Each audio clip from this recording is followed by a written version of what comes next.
پی T آئی کے رہنما barrister گوہر خان نے عمران خان سے ملاقات کے بعد میڈیا سے گفتگو میں واضح کیا ہے کہ پیپلز پارٹی، نون لیگ اور MQM کے ساتھ کوئی پاور شیئرنگ نہیں ہوگی۔ بیرسٹر گوہر کے مطابق بانی پی ٹی آئی کا پیغام یہی ہے کہ تحریک انصاف کی پالیٹکس پاور شیئرنگ کے لیے نہیں بلکہ پبلک پالیٹکس ہے۔ پی ٹی آئی وفاق اور پنجاب میں حکومتیں بنانے کے لیے کسی بھی صورت ان جماعتوں سے بات نہیں کرے گی۔ تحریک انصاف انتخابی نتائج کے خلاف ہفتے کو پورے ملک میں پرامن احتجاج کرے گی۔ ہم دیگر سیاسی جماعتوں کو بھی پرامن احتجاج میں شرکت کی دعوت دیتے ہیں۔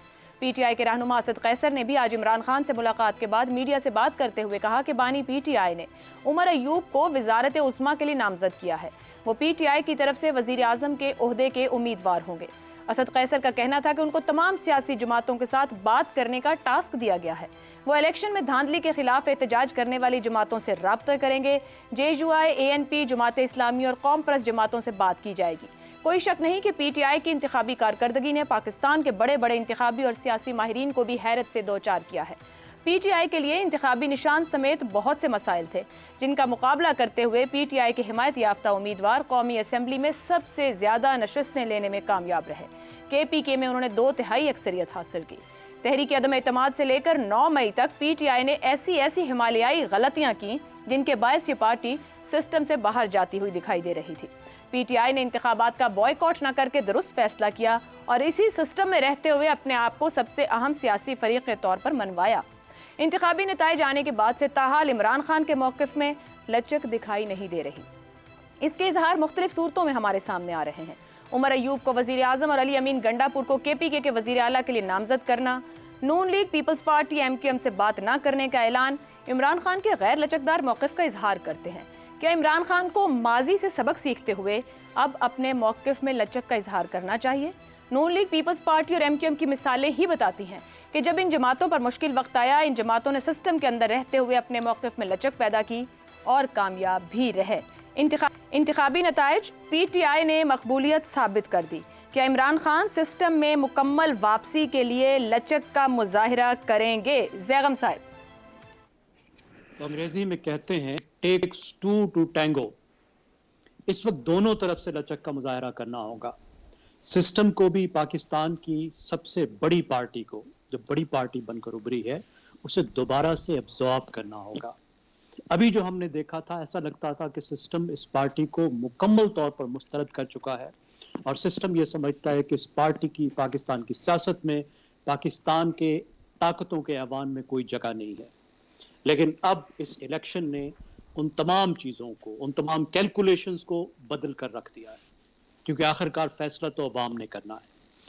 دوسری طرف پی ٹی آئی جو خود پاکستان کی سب سے بڑی جماعت ہے، اسے جمہوریت کے جو اصول ہیں اس کو سمجھنا ہوگا۔ اب یہ کوئی نئی جماعت نہیں ہے، اس میں بہت سے نوجوان شامل ہیں، لیکن پارٹی کے لیڈر تو بہرحال سیزنڈ لوگ ہیں نا، سمجھدار لوگ ہیں، پڑھے لکھے لوگ ہیں۔ انہیں تو جذبے سے زیادہ، جوش سے زیادہ ہوش پر انحصار کرنا ہوگا۔ انہیں اپنی غلطیوں کو دوبارہ دیکھنا ہوگا، اپنے طرز سیاست کو بدلنا ہوگا۔ انہیں یہ سمجھنا ہوگا جو دوسری پارٹیاں ہیں وہ بھی کروڑوں لوگوں کے مینڈیٹ لے کر بیٹھی ہیں۔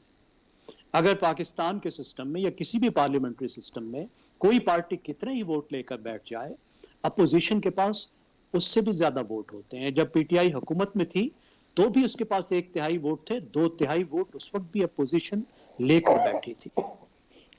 لیکن ابھی ہم دیکھ رہے ہیں کہ کچھ مکسڈ سگنلز آ رہے ہیں۔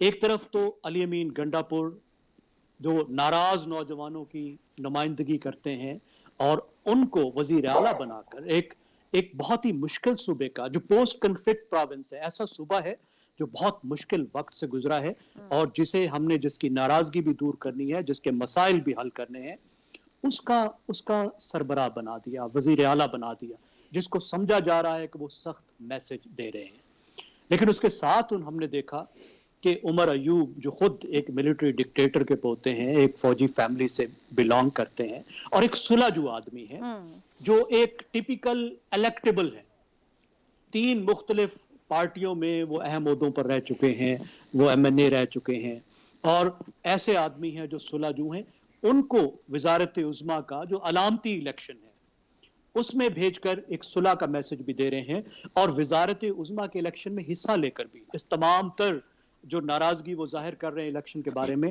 اس کے باوجود بھی یہ اعلان کر کے ہم اسمبلی میں بھی جا رہے ہیں اور علامتی حصہ لے کر بھی، کیونکہ اس وقت انہیں اور تو کچھ نہیں ملے گا، وزارت عظمیٰ تو نہیں ملے گی، لیکن علامتی حصہ لینے کا مطلب یہ ہے کہ وہ سسٹم میں دوبارہ شامل ہونے کو تیار ہیں۔ اسی طرح پیپلز پارٹی کے بارے میں، دوسری جماعتوں کے بارے میں، ایک دن وہ سخت بات کرتے ہیں تو دوسرے دن میں نرم بات بھی کرتے ہیں۔ زیغم صاحب، یہ جو ایک دن میں سخت بات اور ایک دن میں نرم بات، نون لیگ اور پیپلز پارٹی بھی اہم سیاسی سٹیک ہولڈرز ہیں، کیا پہل پی ٹی آئی کو کرنی چاہیے ان کی طرف بڑھنے میں یا ان دو جماعتوں کو کرنی چاہیے؟ دیکھیں، جہاں تک سیاسی جماعتوں کا تعلق ہے، ان سیاسی جماعتوں نے ہمیشہ پی ٹی آئی کو اکاموڈیٹ کرنے کی کوشش کی ہے۔ ان کا مسئلہ یہ ہے کہ عمران خان نے، پی ٹی آئی نے چارٹر آف ڈیموکریسی کو ریجیکٹ کیا، عمران خان نے ان کو اس وقت تسلیم نہیں کیا جب وہ حکومت پہ تھے، ان کی حکومت کو غیر قانونی گردانا، اور جب عمران خان حکومت میں آئے تو ان کے ساتھ ایک بدترین انتقامی رویہ رکھا اور ان کا بطور اپوزیشن استحقاق تسلیم نہیں کیا، اور جو لیڈر آف دا اپوزیشن تھا اس سے بھی ہاتھ نہیں ملایا۔ میرے خیال میں یہ تو اب دونوں طرف بات ہوگی۔ اس وقت پی ٹی آئی مشکل میں ہے تو کوئی بات نہیں، ایک دفعہ حکومت میں جب یہ لوگ آ جاتے ہیں تو میرے خیال میں یہ ضرور کوشش کریں گے اور انہیں کرنی بھی چاہیے، پہل کرنی چاہیے، کیونکہ بہرحال اقتدار ان کے پاس درست ہو گیا۔ لیکن جو اس وقت پی ٹی آئی کا جھگڑا ہے، دیکھیے ایک جو بات ہے، اس وقت جو پی ٹی آئی کا بنیادی جھگڑا ہے وہ اسٹیبلشمنٹ کے ساتھ ہے۔ اسٹیبلشمنٹ بہت ناراض ہے 9 مئی کی وجہ سے، لیکن جو ہم نے پہلے بھی یہاں سے گفتگو کی ہے کہ اب ہمیں 9 مئی سے آگے نکلنا ہوگا۔ اس سے بڑے بڑے واقعات کے باوجود بھی ہم نے پولیٹیکل سٹیک ہولڈرز کو واپس مین سٹریم کیا ہے، ان کو لائے ہیں۔ آخرکار پی ٹی آئی کو بھی کسی نہ کسی طرح کے الیکشن کی اجازت دی گئی۔ تو ایک طرف ہمیں ان کے مینڈیٹ کا احترام کرنا ہوگا اور سیاسی جماعتوں کو یہ سمجھنا ہوگا کہ پی ٹی آئی کا مقابلہ جمہوری میدان میں ہی کرنا ہے۔ درست ہو گیا۔ اب سر صاحب آپ کی جانب آؤں گی، لیکن تھوڑا یہ جو بھی اصول کی بات کی، سمجھنے کی بات کی ہے، یہاں پہ زیغم صاحب نے آج کہا کہ ہم پاور پالیٹکس نہیں کرتے، عوامی پالیٹکس کرتے ہیں، مگر ہم نے دیکھا 13 اور 18 میں انہوں نے پاور پالیٹکس ہی کی۔ P T I mix signals دے رہی ہے، وہ کیا بڑی شرائط رکھ سکتی ہے سسٹم میں واپسی کے لیے اور کس حد تک سسٹم مینج کر سکتا ہے اس کو؟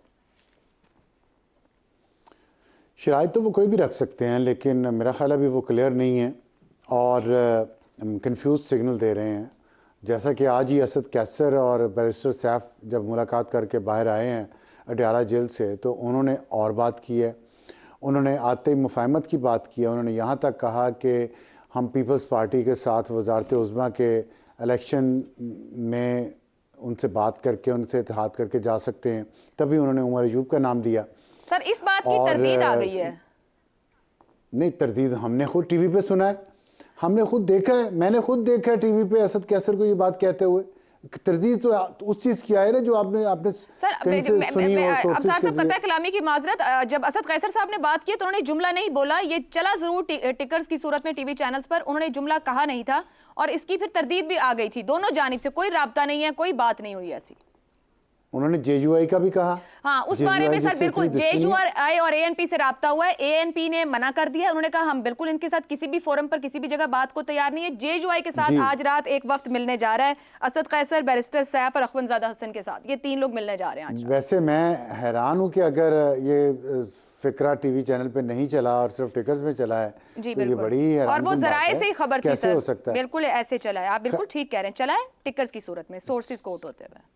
چلیں، بہرحال یہ ہے کہ اس وقت تو یہ آیا تھا اور بہتر لگ رہا تھا، لیکن اگر انہوں نے یہی فیصلہ کیا ہے کہ انہوں نے کسی سے بھی بات نہیں کرنی تو پھر انہیں مرکز میں اپوزیشن میں بیٹھنے کے لیے تیار رہنا چاہیے۔ لیکن بظاہر یہ لگتا ہے کہ عمران خان کی پارٹی یا پی ٹی آئی میں قبولیت صرف اس کو ہے جو 9 مئی کے واقعات میں ملوث ہے اور مفرور ہے۔ ابھی تک دیکھیں انہوں نے 3 عہدوں پہ الیکشن لڑنے کا اعلان کیا، وزیر اعظم کے عہدے کے لیے عمر ایوب مفرور ہیں، 9 مئی کے واقعات میں مطلوب ہیں، علی امین گنڈا پور مفرور ہیں، 9 مئی کے واقعات میں مطلوب ہیں، میاں اسلم اقبال پنجاب کے چیف منسٹر کے الیکشن کے لیے ان کو نامینیٹ کیا ہے، مفرور ہیں، 9 مئی کے واقعات میں ملوث ہیں۔ تو اس سے آپ کو سب کچھ غالباً عمر ایوب صاحب اور گنڈا پور صاحب کی ضمانتیں بھی ہو چکی ہیں، چلیں، لیکن ابھی تک وہ منظر عام پہ تو نہیں آئے، ابھی تک نہیں آئے وہ اور ان کا علی امین گنڈا پور کا وارنٹ گرفتاری آزاد کشمیر میں بھی جاری ہو چکا ہے، وہاں بھی ان کے اوپر ایک کیس ہے۔ تو اب بات یہ ہے کہ جو قانون کو مطلوب ہیں اور مختلف جرائم میں ملوث ہیں ان سب کو عہدوں کے لیے نامزد کیا گیا ہے، تو یہ اس سے آپ کو پالیسی لائن نہیں پتہ چلتی۔ ایسے بھی لوگ ہیں پی ٹی آئی میں جن پہ اس طرح کے مقدمات نہیں ہیں، لیکن ان میں سے کسی کو اس طرح کے عہدے کے لیے نامزد نہیں کیا گیا۔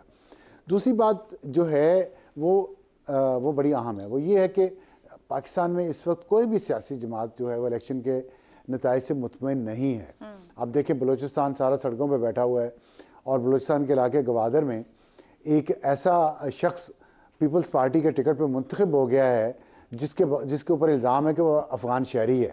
اب آپ دیکھیں کہ وہاں اس نے بلوچ قوم پرستوں کو شکست دے دی۔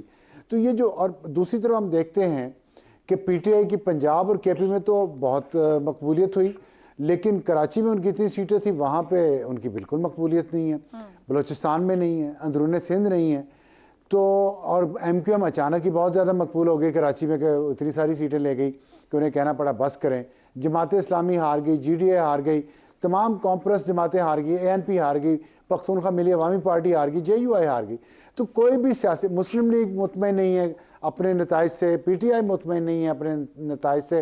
اگر کوئی سب سے زیادہ مطمئن ہے تو وہ پاکستان پیپلز پارٹی ہے، جس کو ماضی میں انہوں نے اتنی اچھی شاید کارکردگی دکھائی ہے سندھ میں، کہ اس کی بنیاد پہ انہیں بلوچستان میں بھی حکومت مل رہی ہے، وفاق میں بھی وہ حکومت کا حصہ بننے جا رہے ہیں، صدارت بھی مل رہی ہے، سینٹ چیئرمینی بھی مل رہی ہے، اسپیکرشپ بھی مل رہی ہے، کم از کم 3 گورنر بھی مل رہے ہیں، اور ہو سکتا ہے کچھ عرصے بعد وزارت عظمیٰ بھی ان کی باری آ جائے۔ تو میرا خیال ہے کہ پی ٹی آئی کو پیپلز پارٹی سے سیکھنا چاہیے، اور اگر اسد کیسے نے یہ بات نہیں بھی کہی تب بھی پی ٹی آئی کو سیکھنا چاہیے کہ اگر وہ پیپلز پارٹی کے ساتھ مل کے حکومت بنائے گی تو انہیں نہ صرف اسٹیبلشمنٹ سے معاملہ طے کرنا آئیں گے، بلکہ وہ بہتر ڈیل کیسے حاصل کر سکتے ہیں ٹیبل پہ بیٹھ کے، آصف علی زرداری صاحب شاید انہیں بھی کچھ ٹرکس سکھا دیں۔